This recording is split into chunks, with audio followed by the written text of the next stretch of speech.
নমস্কার বন্ধুরা, আশা করি আপনারা সবাই ভালো আছেন। মোনালিসার মনে আপনাদের সবাইকে স্বাগত। চতুর্ভুজ জগন্নাথ। আজ শুভ রথযাত্রা। রথযাত্রা এখন শুধু ভারতীয় হিন্দুদের ধর্মীয় উৎসব নয়, এটি এখন সারা পৃথিবীব্যাপী বিরাট সার্বজনীন ধর্মীয় উৎসব। সেই উৎসব উপলক্ষে আমার বাড়ির ছোট রথটাকে আমি সুন্দর করে সাজিয়েছি। এই রথটা নিয়ে আজকে বেরোবো, সঙ্গে থাকবে আমার মেয়ে মোহ। কেমন সাজিয়েছি তোমরা কমেন্টে জানিও।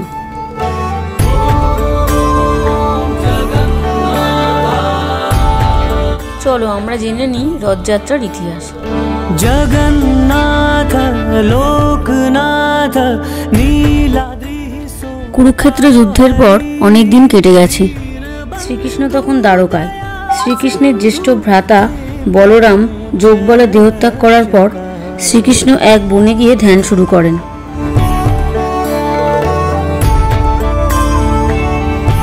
একদিন তিনি গাছের উপর পা ঝুলিয়ে বসেছিলেন। তার রাঙা চরণকে টিয়া পাখি ভেবে ভুল করে তীর নিক্ষেপ করে বসল এক শবর। নাম তার জরা।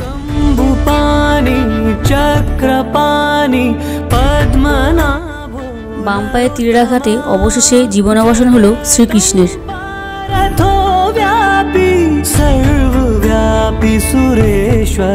অপঘাতে শ্রীকৃষ্ণের মৃত্যুর সংবাদ পেয়ে অর্জুন ছুটে এলেন দ্বারকায়।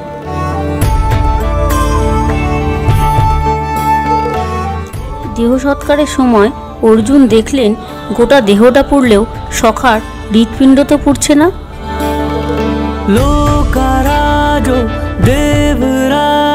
তখনই হলো দৈববাণী।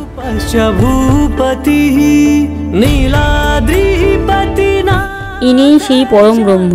অর্জুন, একে সমুদ্রে নিক্ষেপ করো, সমুদ্রেই ওর অনন্ত শয়ন।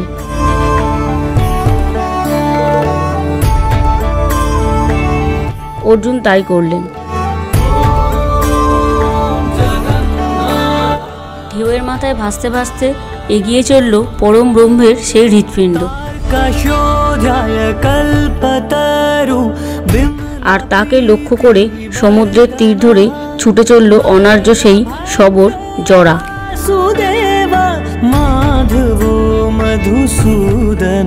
শেষ অবধি তার তীরের আঘাতেই মৃত্যু হলো ভগবানের।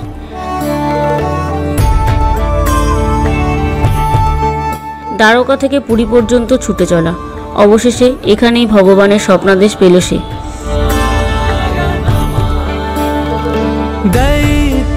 কাল ভোরে আমাকে তুলে নে, এখন থেকে তোর বংশধর শবরদের হাতেই পুজো নেব আমি।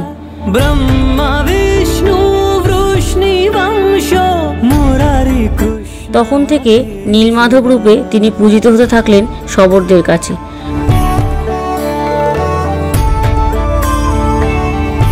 সময়টা দাপর যুগ। এরপর এলো কলিযুগ।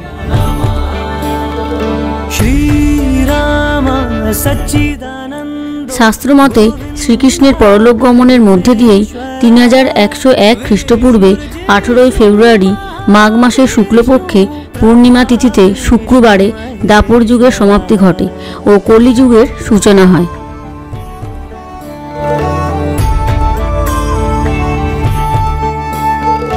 কলিযুগে কলিঙ্গের রাজা তখন ইন্দ্রদ্যুম্ন দেব। সেই উদ্দেশ্যে তিনি গড়ে তুললেন একটি মন্দির, শ্রীক্ষেত্র।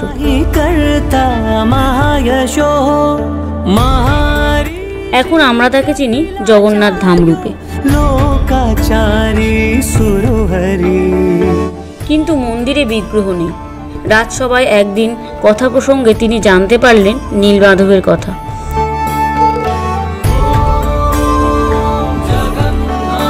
ইনি নাকি বিষ্ণুরই এক রূপ। অমনি চারদিকে লোক পাঠালেন রাজা। এদের প্রত্যেকেই ধার্মিক ব্রাহ্মণ তনয়।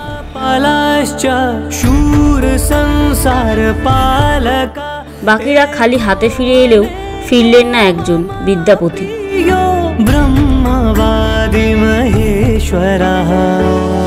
তিনি জঙ্গলের মধ্যে পথ হারালে তাকে উদ্ধার করলেন সুন্দরী শবরকন্যা ললিতা। নিয়ে এলেন তাদের বাড়ি।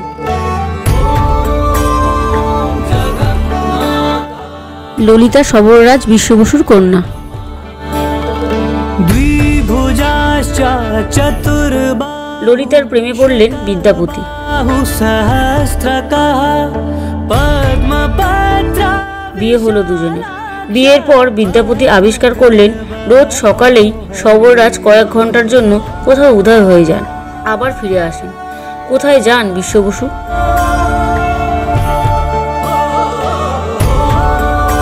স্ত্রীকে প্রশ্ন করতে বিদ্যাপতি জানতে পারলেন জঙ্গলের মধ্যে একটি গোপন জায়গায় নীলমাধবের পুজো করতে যান সবররাজ বিশ্ব বসু।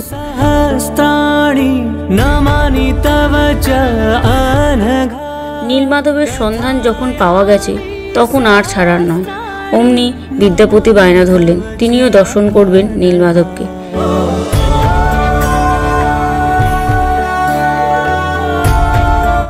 বিশ্ব বসু প্রথমে রাজি না হলেও অবশেষে মত দিলেন, তবে শর্ত সাপেক্ষে।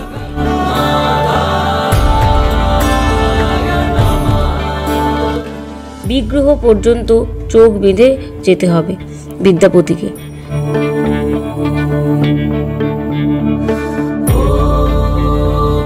জামাতা হলেও বিদ্যাপতিকে কোনোভাবে নীলমাধবের সন্ধান নিতে রাজি ছিলেন না বিশ্ব বসু।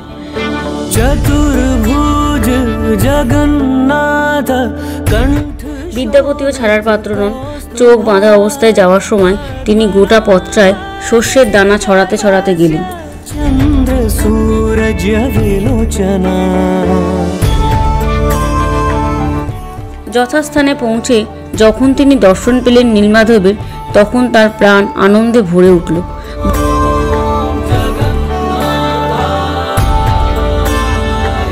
বনের মধ্যে পুজোর ফুল কুড়িয়ে এনে বিশ্ব বসু যখন পুজোয় বসলেন, অমনি দৈববাণী হলো, এতদিন আমি দীন দুঃখীর পুজো নিয়েছি, এবার আমি মহা উপাচারে রাজা ইন্দ্রদ্যুম্নের পুজো নিতে চাই।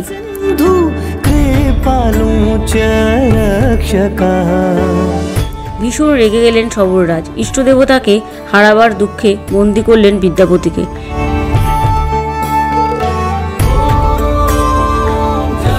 কিন্তু কন্যা ললিতার বারবার কাকুতি মিনতিতে বাধ্য হলেন জামাতাকে মুক্ত করতে।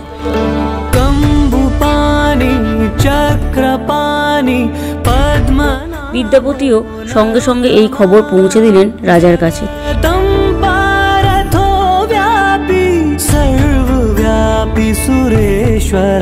ইন্দ্রদ্যুম্ন মহানন্দে জঙ্গলের মধ্যে সেই গুহার উদ্দেশ্যে রওনা হলেন ভগবানকে সাড়ম্বরে রাজপ্রাসাদে আনতে।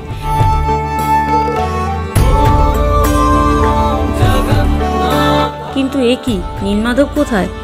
আটক হলেন সবররাজ।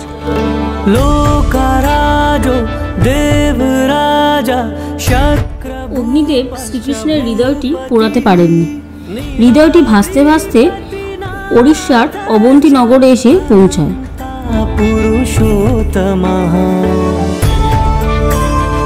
তৎকালীন রাজা ইন্দ্রদ্যুম্ন স্বপ্নাদেশ পান যে উপকূলে এক বিশেষ কাষ্ঠের মধ্যে তিনি রয়েছেন।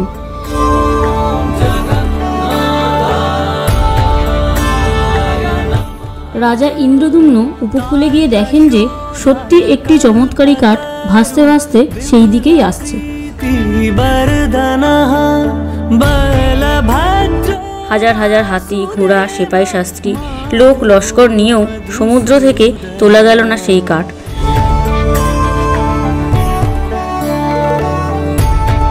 শেষে কাঠের একদিক ধরলেন সবররাজ, আর একদিক ব্রাহ্মণ পুত্র বিদ্যাপতি।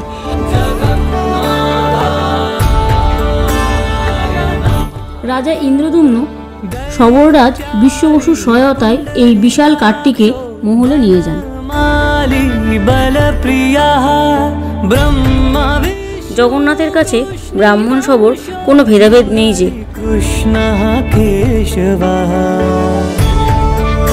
রাজা তাঁর কারিগরদের লাগালেন মূর্তি গড়তে।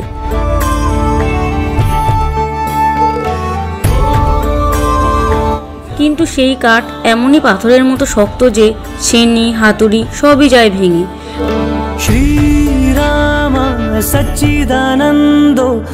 মূর্তি নির্মাণের জন্য রাজা একজন উপযুক্ত কাষ্ঠশিল্পীর সন্ধান করতে থাকেন।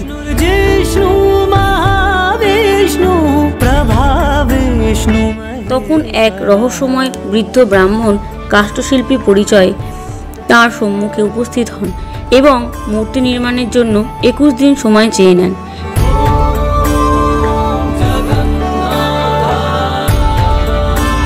সেই কাষ্ঠশিল্পী রাজাকে একটি শর্ত দেন, মূর্তি নির্মাণকালে কেউ যেন তার ঘরে না আসে।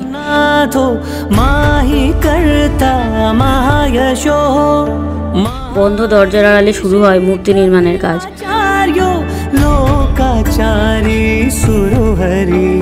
রাজা ও রানী সহ সকলেই নির্মাণ কার্যের ব্যাপারে অত্যন্ত আগ্রহী হয়ে ওঠেন।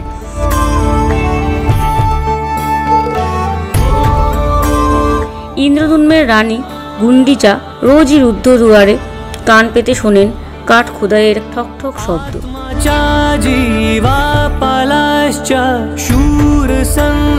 14 দিন পর হঠাৎ রানী দেখলেন রুদ্ধদ্বার কক্ষ নিস্তব্ধ। কি হলো?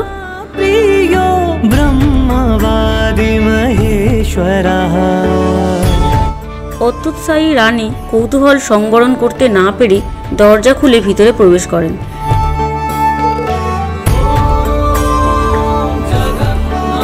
দেখেন মূর্তি তখনও অর্ধ সমাপ্ত।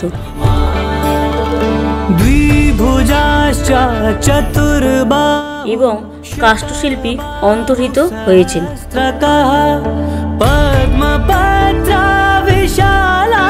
কথিত আছে এই রহস্যময় কাষ্ঠশিল্পী ছিলেন আসলে দেবশিল্পী বিশ্বকর্মা।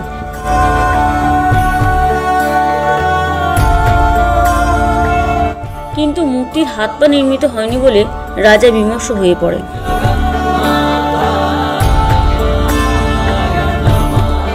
কৌতূহলবশত তারা যে ভুল করে ফেলেছেন তার জন্য অনুতাপ করতে থাকেন।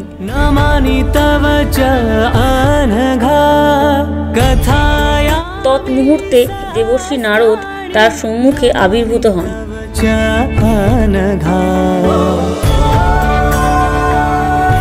নারদ রাজাকে সান্ত্বনা দিয়ে বলেন, এই অর্ধসমাপ্ত মূর্তি পরমেশ্বরের এক স্বীকৃত স্বরূপ। দেবশিল্পী বিশ্বকর্মা সেই বিশাল কাঠটিকে কেটে জগন্নাথ, বলরাম ও সুভদ্রার মূর্তি তৈরি করেন।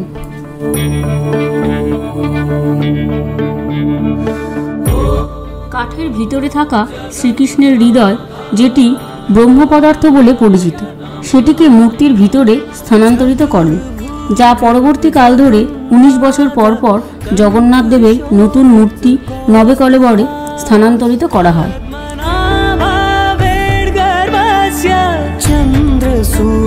এটি কোনো কাল্পনিক কাহিনী নয়, এটি একটি দৈবিক পরম্পরা যা প্রতি 19 বছর অন্তর পালন করা হয়।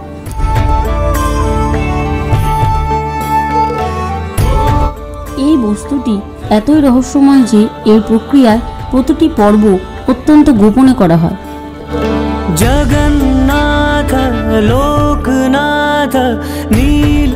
শুধুমাত্র কিছু পূজারী এর আসল প্রকৃতি সম্পর্কে অবগত।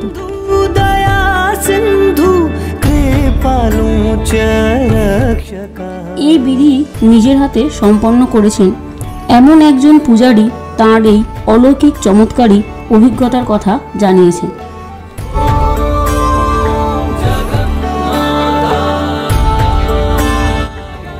যখন তিনি পুরনো মূর্তি থেকে নতুন মূর্তিতে ব্রহ্ম পদার্থ স্থানান্তরিত করেছিলেন, তখন তার মনে হয়েছিল তিনি যেন তার হাতে কোনো জীবিত প্রাণী, যেটি কিনা লাফাচ্ছে এমন কিছু একটা ধরে আছেন।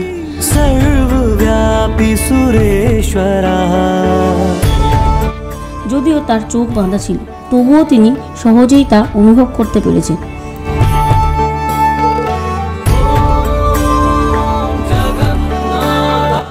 তার মতে তিনি যেন কোনো জীবন্ত খরগোশকে হাতে ধরেছেন।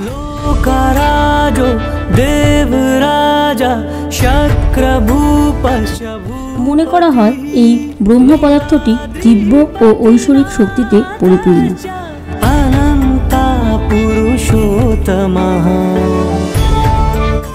এই বস্তুটি চিরকাল অদৃশ্য শক্তির দ্বারা স্পন্দিত হয়।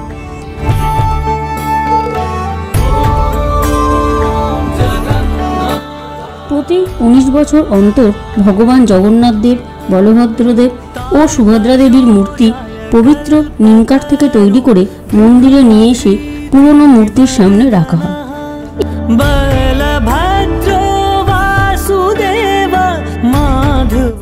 এই কাজ অত্যন্ত গোপনীয়তার সাথে করা হয়।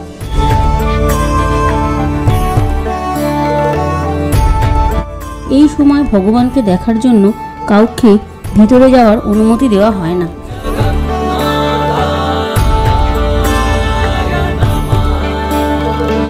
এই ব্রহ্ম পদার্থ স্থানান্তর আষাঢ় মাসের কৃষ্ণ চতুর্দশী তিথিতে করা হয়।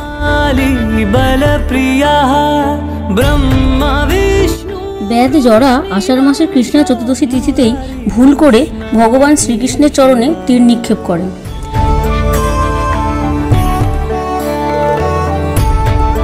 বলা হয় সেই কারণে নবকলেবর আষাঢ় মাসের কৃষ্ণ চতুর্দশী তিথিতেই পালন করা হয়।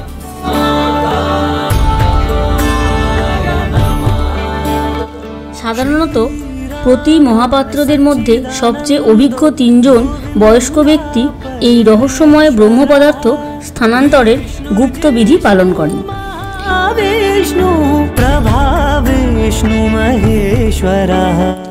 এই মহান পরিবর্তনের অধিকার কেবল দৈতাপতিদের দেওয়া হয়।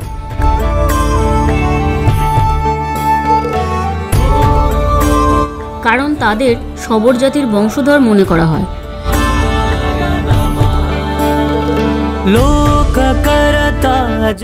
যারা নির্মাদক অর্থাৎ ভগবান জগন্নাথ দেবের প্রথম উপাসক ছিলেন।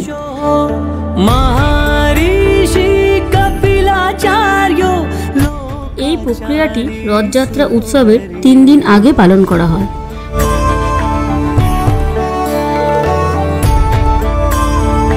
তবে ব্রহ্ম পদার্থ স্থানান্তরের আগে কতকগুলি নিয়ম পুরোহিতদেরকে অবশ্যই পালন করতে হয়।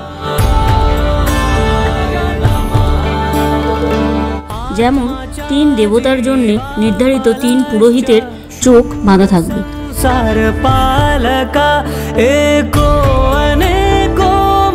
ব্রহ্ম পদার্থ স্থানান্তরের আগে তাদের নিজেদের হাতের তালু জগন্নাথ দেবের কাপড় দিয়ে বেঁধে রাখতে হয়।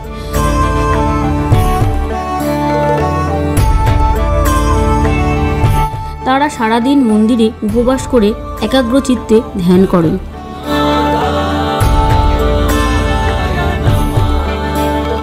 এরপর গভীর রাতে মৌন থেকে পুরোপুরি নিস্তব্ধ পরিবেশে ব্রহ্ম পদার্থ স্থানান্তর করেন।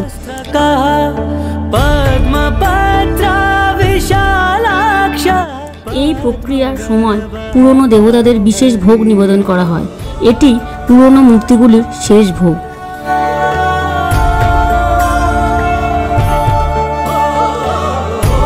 এরপর পুরনো দেবতার ব্রহ্ম পদার্থ নতুন দেবতার মূর্তিতে স্থানান্তর করা হয়।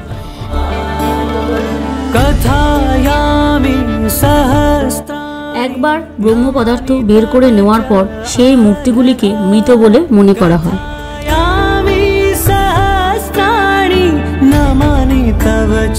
এরপর পুরনো মূর্তিগুলিকে নিয়ে কৈরি বৈকুণ্ঠের ভিতরে এক গর্তের ভিতর পুঁতে দেওয়া হয়। এই প্রক্রিয়াকে বলা হয় পাতালি।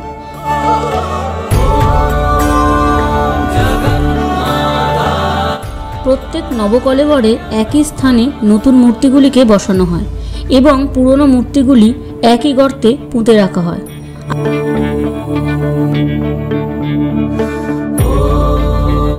আশ্চর্যের বিষয় যে আগে পুঁতে রাখা মূর্তিগুলির অবশেষ পরের নবকলেবরে আর খুঁজে পাওয়া যায় না।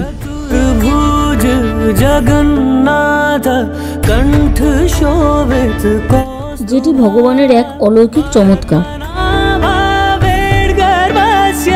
চন্দ্র সূরজ বিলোচনা